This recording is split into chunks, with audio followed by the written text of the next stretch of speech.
seorang pengkhotbah harus tahu siapa pendengarnya. Kalau tidak, maka kita tujuan yang kita ingin capai tidak tepat. Kalau saya khotbah di depan anak-anak pemuda, bahannya beda dengan kita khotbah untuk orang yang sudah menikah. Kalau kita khotbah untuk orang-orang yang tidak ada masalah dari sisi keuangan, beda dengan karyawan-karyawan biasa yang itu dari hari ke hari. Makanya saya bilang khotbah ini harus menjawab kebutuhan jemaat. Lah kalau enggak kan kasihan, jemaat sudah nunggu seminggu, pengen masalahnya dijawab, pengen dapat kekuatan, pengen dapat penghiburan. Tetapi khotbah yang disampaikan nggak mendarat. Itu satu. Yang kedua, supaya khotbah kita ini efektif, maka harus komunikatif, harus nyambung komunikasinya. Kita harus memilih ungkapan-ungkapan, ya, narasi, ya, pilihan-pilihan kata, diksi yang kira-kira tuh bisa dipahami. Saya ingatkan lagi bahwa kita tidak sedang mengajar di kelas, tidak. Kita tidak sedang mengadakan pendalaman Alkitab, tidak. Di mana orang diberi kesempatan bertanya, ada dialog. Ini kan monolog. Kita khotbah, jemaat mendengarkan.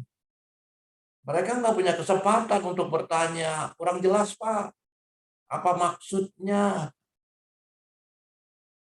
Jadi kita harus bisa menggunakan pilihan-pilihan kata, bahan-bahan, bahasa yang nyambung dengan para pendengar.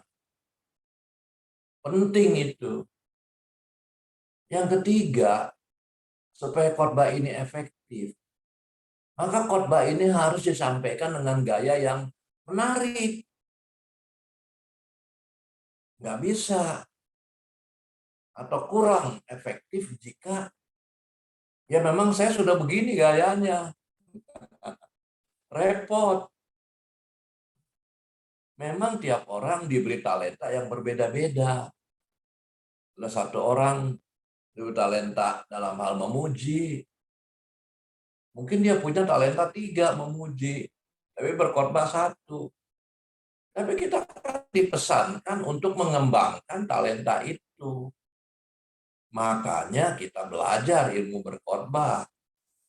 Ya, homiletika, banyak buku yang bisa kita dapat. Jadi yang ketiga itu, khotbah itu harus menarik. Menarik dalam hal apa? Mulai pilihan judul, mulai pengungkapan, pembukaan, kemudian pembahasan dari satu poin ke poin yang lain. Itu harus bagus, sehingga nih di akhirnya nanti ada yang namanya kesimpulan, konklusi, ada penutup. Sehingga ketika orang sudah mendengar 30 menit, 45 menit, 1 jam, mereka jelas. Jangan sampai kita memilih khotbah, katakanlah poin-poinnya banyak, lebih dari 3, ada 5, 7. Ya, ambiar KB. Mana dia ingat tadi yang ketiga apa ya? Yang keempat apa ya? Perlunya kita memberikan summary, ringkasan di ujung khotbah kita. Apa yang kita mau capai sih di ujung khotbah kita? Sehingga pendengar itu bisa mengikuti dan akhirnya bisa menerima apa poin tujuan kita berkhotbah pada hari itu. Apa sih target kita? Katakanlah supaya jemaat itu katakan menjadi garam. Kita mesti atur. Ya, misalnya kita mulai, mana enak sih makan sayur tanpa garam? Rasanya gimana? Ya kan? Ini kan untuk konsumsi ibu-ibu pasti ada yang menjawab. Kita buka tuh ruang komunikasi sedikit. Bagaimana ibu-ibu? Tawar, Pak. Tapi bagaimana bagi bapak-bapak yang tensi darahnya tinggi? Bisa nggak makan garam yang terlalu banyak? Nggak bisa, Pak. Nanti darah tinggi. Itu dari awal saja kita sudah memberikan pembukaan yang menarik. Saya mengulang sedikit mengenai khotbah topikal ini. Memilih topik judul pembahasan. Kalau kita bilang kamu adalah garam dunia, kan di situ banyak bahan yang bisa kita gali. Cuman tentu kita harus tahu ajaran Alkitab mengenai garam. Garam itu bukan perintah loh. Jadilah kamu garam dunia, tidak. Atau bukan berupa ajakan, maukah Anda jadi garam dunia? Juga bukan.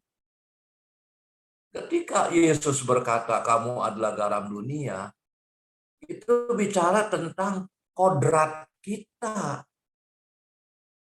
Bahwa kita ini memang sudah ditetapkan untuk menjadi garam. Jadi jangan salah. Makanya seorang pengkhotbah yang tidak memiliki dasar-dasar pengetahuan teologi yang cukup, khotbahnya berbahaya.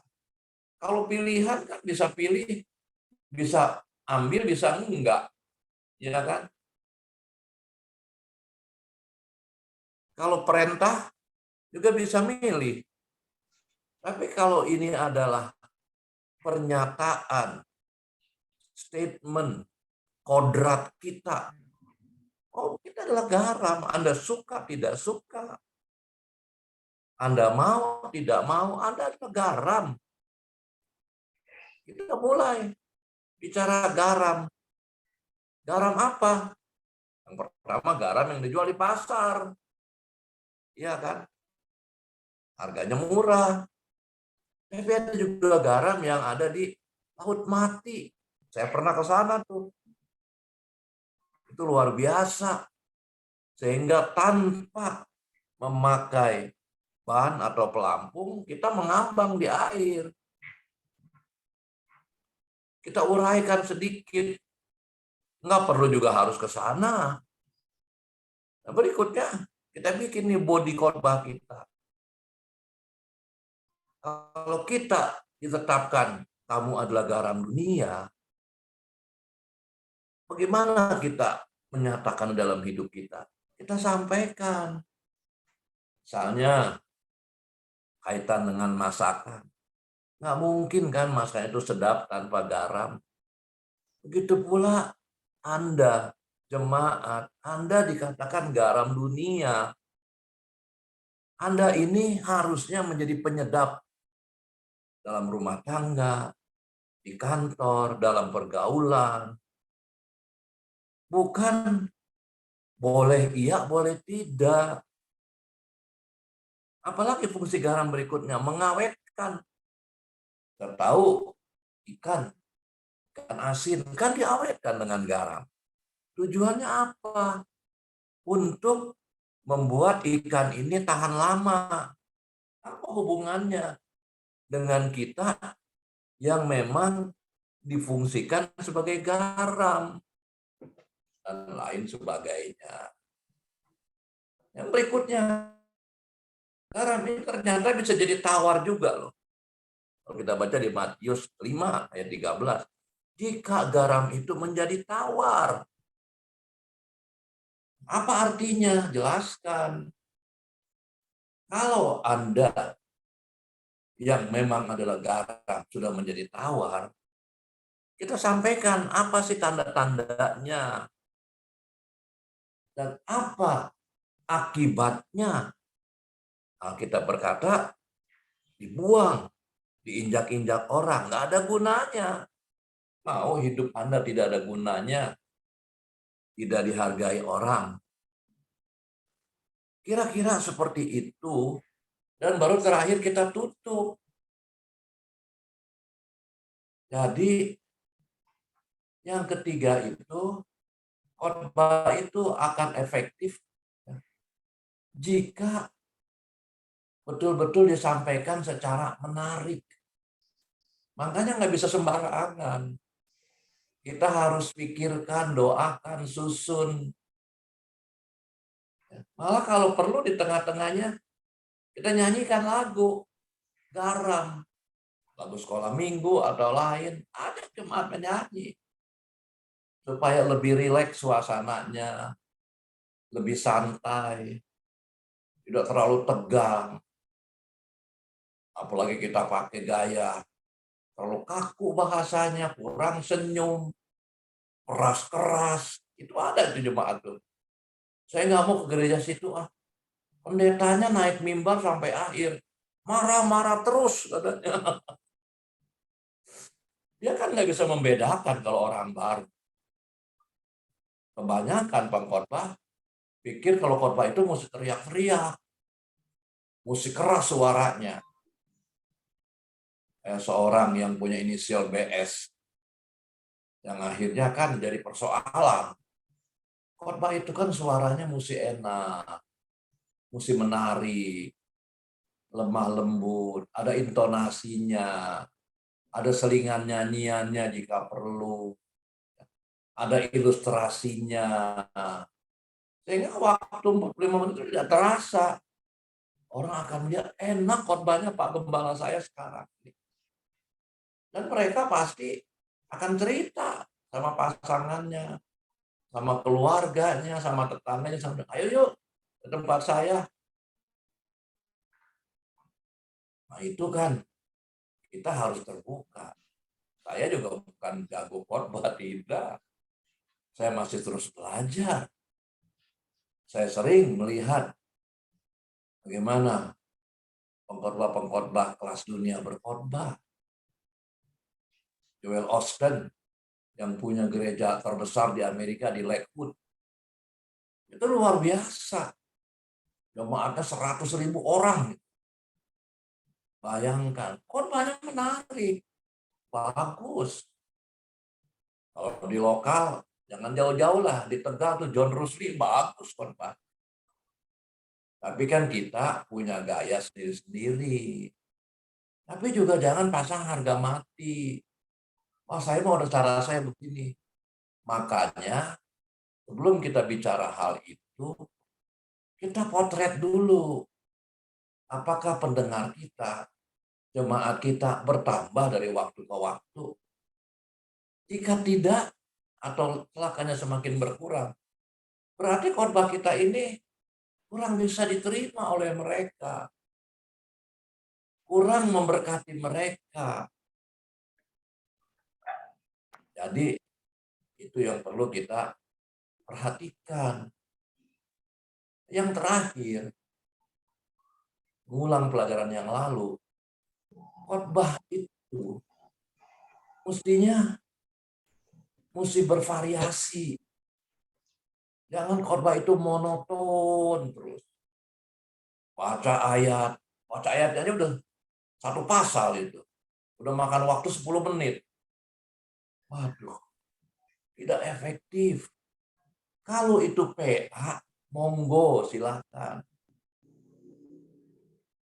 Kita memilih kata-kata pun jangan sampai diulang-ulang. Contohnya, bapak-bapak, ibu-ibu yang dikasih Tuhan Yesus. Terus selama khotbah ada 50 kali tuh diulang tuh. Kita bisa bayangkan tuh kalau sekali ngomong misalnya 30 detik. Berarti udah 1.500 detik. Dibagi 60. Berarti 25 menit tuh kalau dikumpulin tuh. Nggak perlu. Makanya mesti menarik. Ya, sekali lagi saya ingin bilang, kita memang bisa berdalih, ya memang saya begitu, nggak bisa. Saya tidak punya suara sebagus Pak Philip, tapi sekarang saya belajar. Tengah-tengah khotbah, saya menyanyi. Atau saya sudah siapkan, waktu saya khotbah kemarin di teman-teman GPDI, saya minta salah seorang istri, pendeta yang saya kenal, bisa nggak nyanyi lagu Yesus Juru Mudiku. Saya kasih lagunya siap. Tolong ini YouTube-nya. Nanti kalau saya kasih apa-apa, tolong langsung nyanyi. Memang lagunya juga enak kan. Ini kesukaan Pak Liman juga nih sama saya. Nah, kebetulan tema khotbahnya, topiknya sesuai. Kan enak. Makin mendarat. Orang rumpul ya. Orang-orang berkumpul. Kita mau bicara mengenai bentuk khotbah tekstual.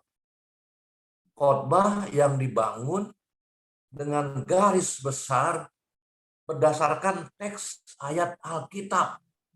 Satu bagian, satu perikop. Banyak itu. Ketika kita bicara Mazmur 123 ayat 1, 2, dan 3. Contoh saja itu 3 ayat, tidak banyak. Itu bisa kita bahas dari ayat 1, ayat 2, ayat 3. Jangan banyak-banyak. Jika kita mau membahas mengenai perempuan yang datang kepada Yesus, dan Yesus bilang tidak layak roti diberikan kepada anjing. Perempuan ini luar biasa. Ini kan satu perikop yang bagus.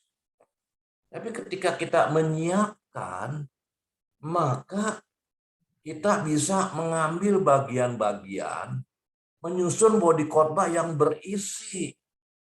Cari dari perikop itu satu saja ayat emas atau ayat kunci. Satu saja. Kita kupas ayat emas itu dengan beberapa butir.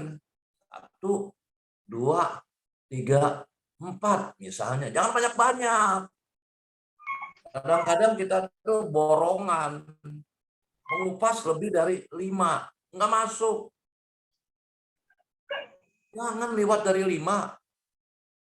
Ya, kalau menyusun butir-butir khotbah, 1, 2, 3 itu paling pas.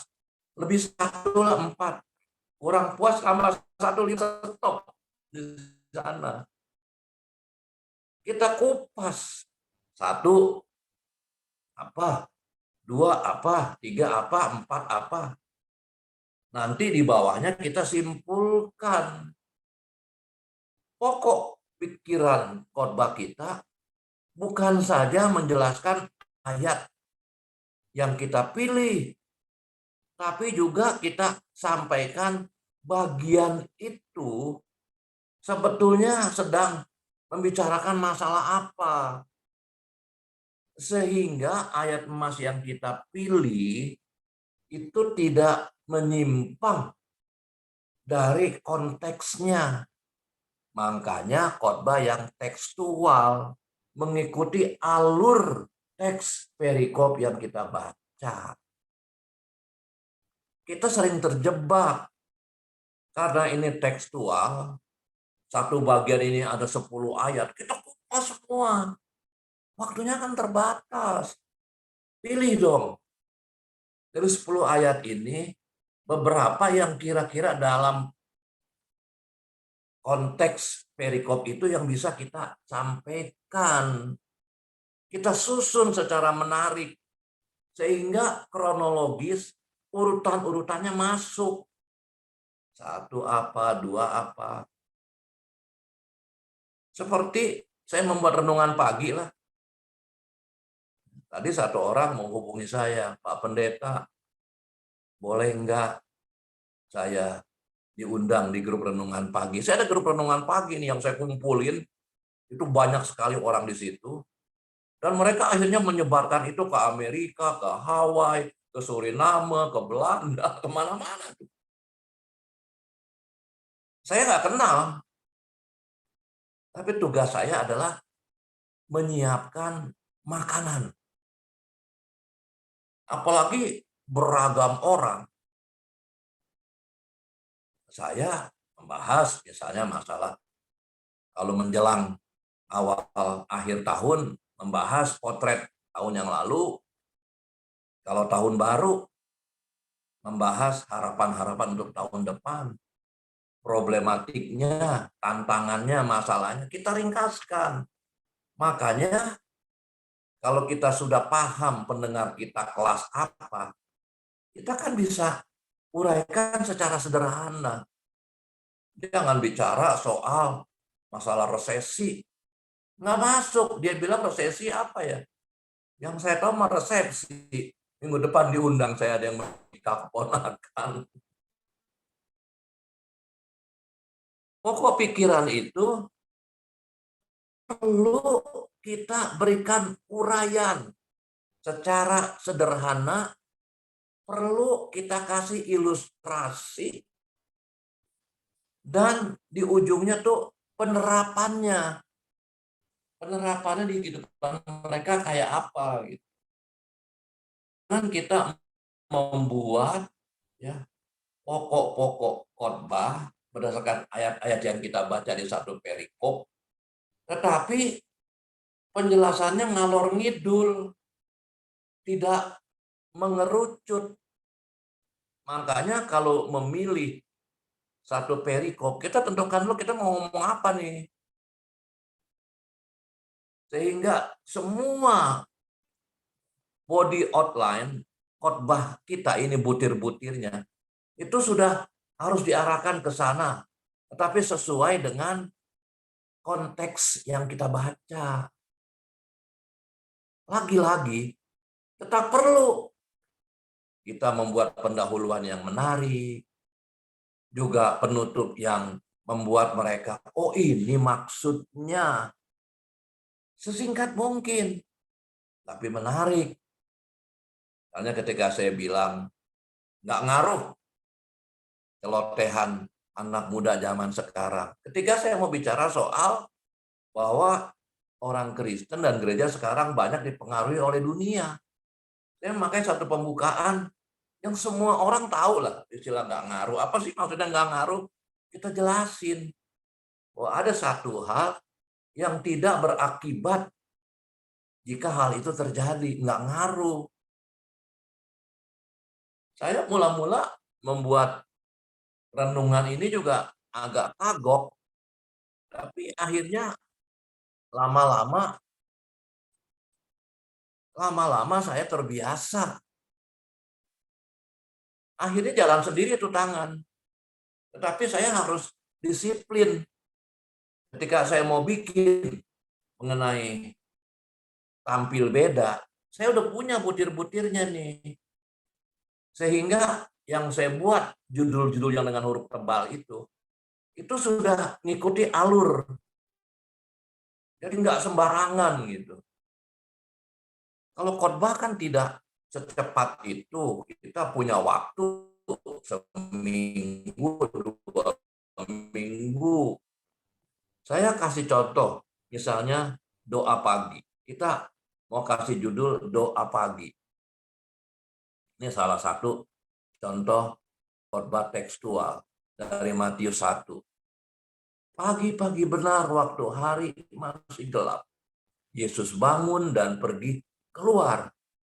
Untuk apa? Ya pergi ke tempat yang terpencil dan berdoa di sana.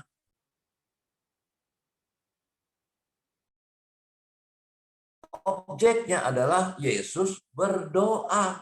Nah, pendahuluannya kita bilang lah. Seperti Martin Luther berkata, doa adalah napas orang beriman. Orang yang tidak bernapas, orang mati. Nah, kalau Anda mengaku Kristen, tapi Anda tidak suka berdoa, Anda sama saja mayat hidup.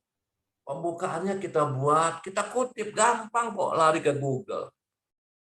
Cek di situ. Katakan what you QOTE, quote tentang doa. Keluar tuh. Yang Martin Luther bilang, yang si B bilang, yang si C bilang. Baru kita susun butir-butirnya. Misalnya, dikatakan bahwa pagi-pagi benar. Kenapa sih berdoa perlu pagi-pagi benar? Kita jelaskan. Yesus kasih contoh loh. Dia berdoa pagi-pagi benar. Waktu hari masih gelap. Kenapa? Pasti ada yang ingin dirasakan oleh Yesus waktu dia berdoa. Pagi itu kan bagi semua orang kan boleh dikatakan pikirannya masih jernih. Belum mikirin hutang, belum disenggol orang, belum mikirin susahnya pekerjaan, dan lain-lain. Makanya kalau kita berdoa bukan pagi-pagi, bukan tidak boleh. Tidak diatur waktunya memang. Seperti teman-teman kita dari kepercayaan tertentu, ada waktunya, jam berapa. Kita kan tidak. Tapi ada contoh yang Yesus tunjukkan waktu dia jadi manusia. Jelaskan.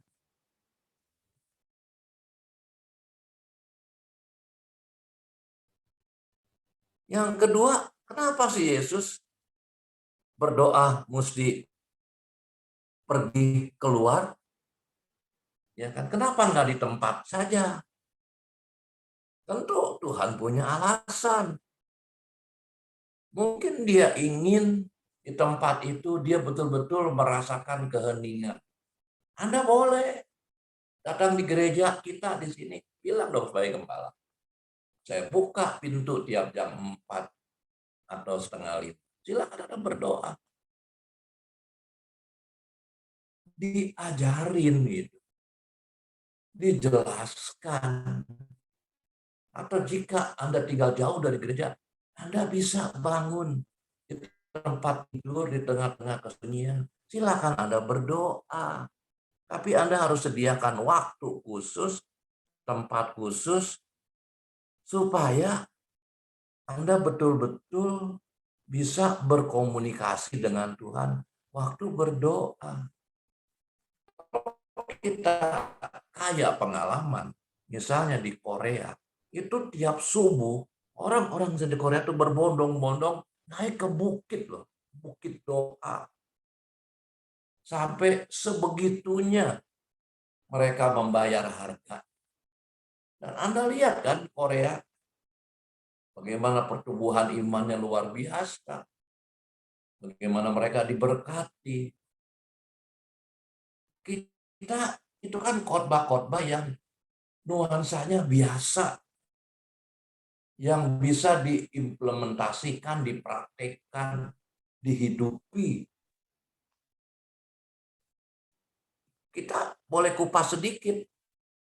Kalau menurut tradisi Yahudi, pemuka agama Yahudi merasa malu jika mereka berdoa setelah ayam berkokok. Maka mereka berdoa sebelum ayam berkokok. Seolah-olah ayam lebih dulu ngomong kepada sang khalik daripada mereka. Nah, kalau sudah kita atur butir-butirnya, baru di bawahnya kita bikin kesimpulan, penerapan, aplikasinya. Berdoa harus atur waktu, walaupun akhirnya tidak mengatur secara spesifik. Tapi nggak bisa berdoa sembarangan. Lagi naik motor, tutup mata jatuh. Mobil, tutup mata nabrak. Nggak tutup mata terganggu sama kiri kanan orang nyebrang. Yang kedua, pilih tempat.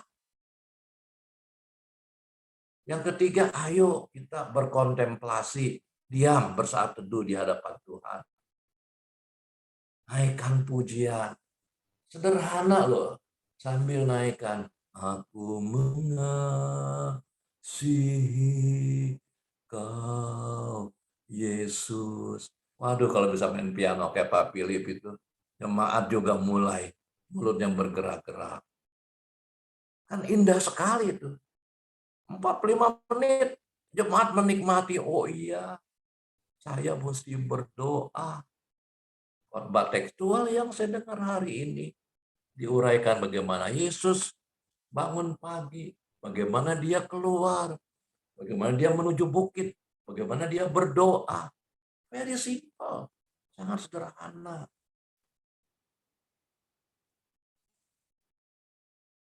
Kembali bahwa khotbah ini sangat menentukan orang mau balik lagi ke gereja kita atau tidak.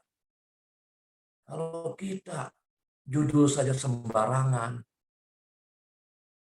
kemudian kurang literasi, istilah saya, kurang perbendaharaan, kurang banyak baca, ya repot. Itulah sebabnya kita harus terus memperkaya kasana pikiran kita nih dengan berbagai hal. Jangan terbatas hanya baca Alkitab. Kita bisa bahas mengenai misalnya hukum Archimedes, hukum keseimbangan, hukum bejana. Satu buku yang ditulis 7 keseimbangan. Baca. Kita kan nanti bisa mengutip keseimbangan nomor 3 yang cocok dengan khotbah kita. Nah, kalau itu semua sudah ada di kepala kita, enak. Tapi kalau lagi nyusun baru nyari-nyari, oh minta ampun dah. Susah banget. Ketika di mimbar, baru nyarinya dan nggak ketemu, akhirnya apa? Bapak Ibu yang dikasih Tuhan. Baru ngomong nih, lagi Bapak Ibu yang dikasih Tuhan. Karena kehabisan bahan. Boleh kita buat catatan. Boleh kita buka HP, iPad untuk membimbing pembicaraan kita. Boleh. Tetapi semua sudah kita atur. Ya, susunan struktur khotbah kita. Jangan dibaca. Yang kita buat itu poin-poinnya. Tapi ketika kita membahas butir 3, ini ada ilustrasi mengenai mangga. Jadilah seperti mangga. Dia kan ketika dia ditimpuk, dia tidak membalas. Tapi dia memberikan mangga yang paling manis kepada yang menimpuknya. Ketika bicara, jangan balas kejahatan dengan kejahatan. Nah ini kan mestinya sudah ada di benak kita. Saya ulangi lagi, kita sedang berkhotbah, bukan sedang PA. Waktu kita sangat dibatasi. Kira sebagian besar pendengar mengerti, bisa mengikuti khotbah kita, bisa menangkap tujuan yang kita ingin capai. Ada banyak contoh khotbah-khotbah tekstual.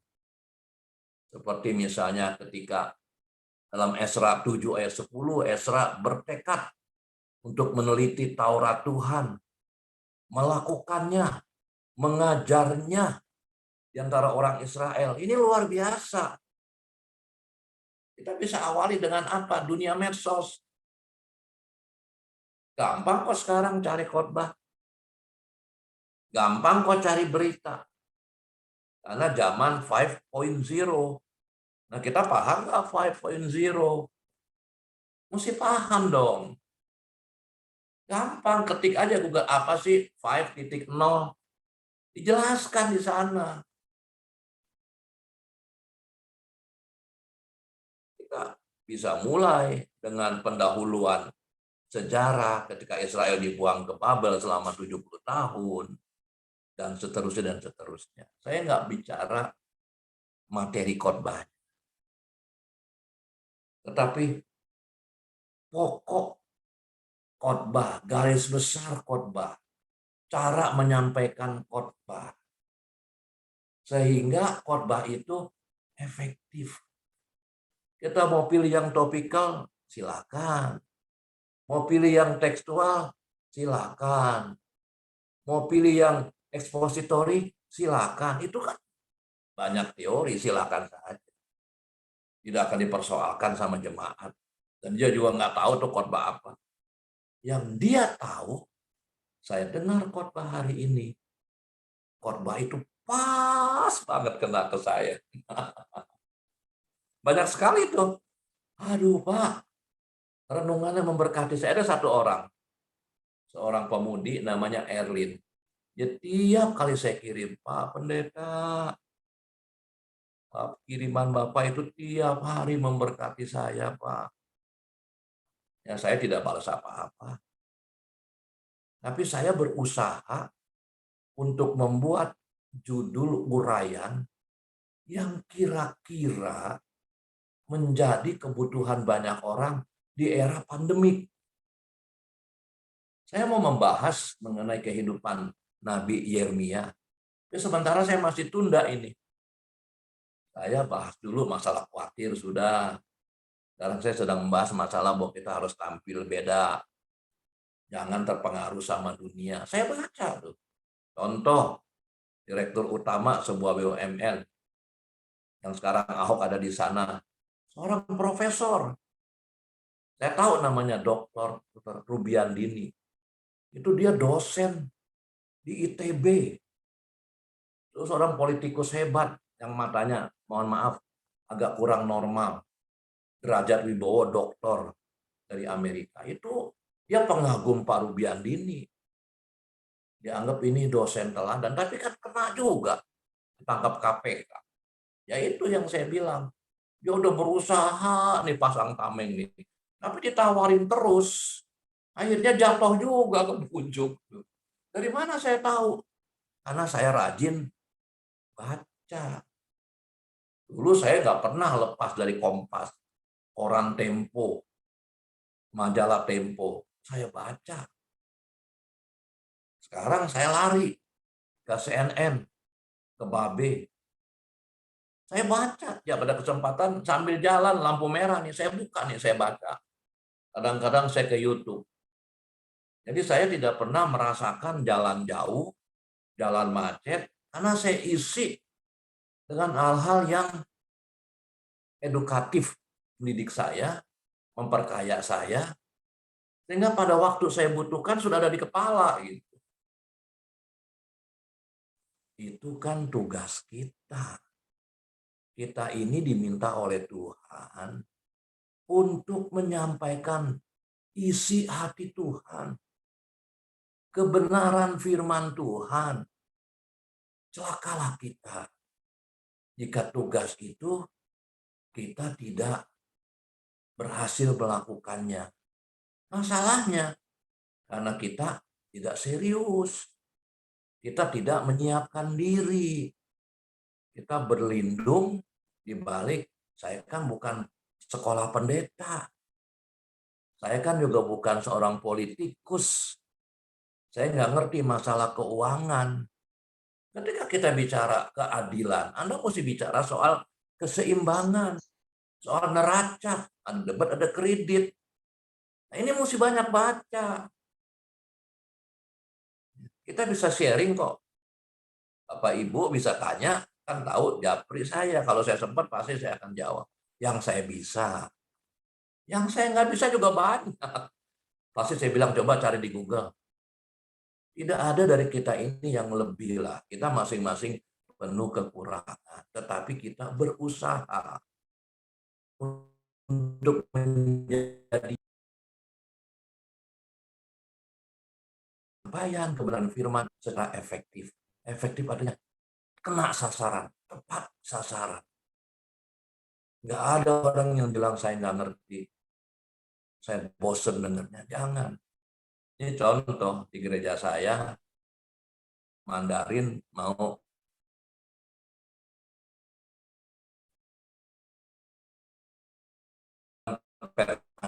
pandangannya, irisannya dengan Alkitab. Saya cek nih di Google tahun apa sih ini. Saya kan juga nggak ngikutin. Saya bukan seorang wesyo atau biku. Saya tanya saya judulnya oleh pendeta Riki. Judulnya apa Pak Gembala? Saya bilang tahun macan air. Istri saya udah bilang, jangan kasih gambar macan. Saya bilang nggak apa-apa, judulnya Tahun Macan Air. Tapi kita kan nggak menjelaskan, nggak menguraikan soal pandangan dari tradisi. Buat kita emang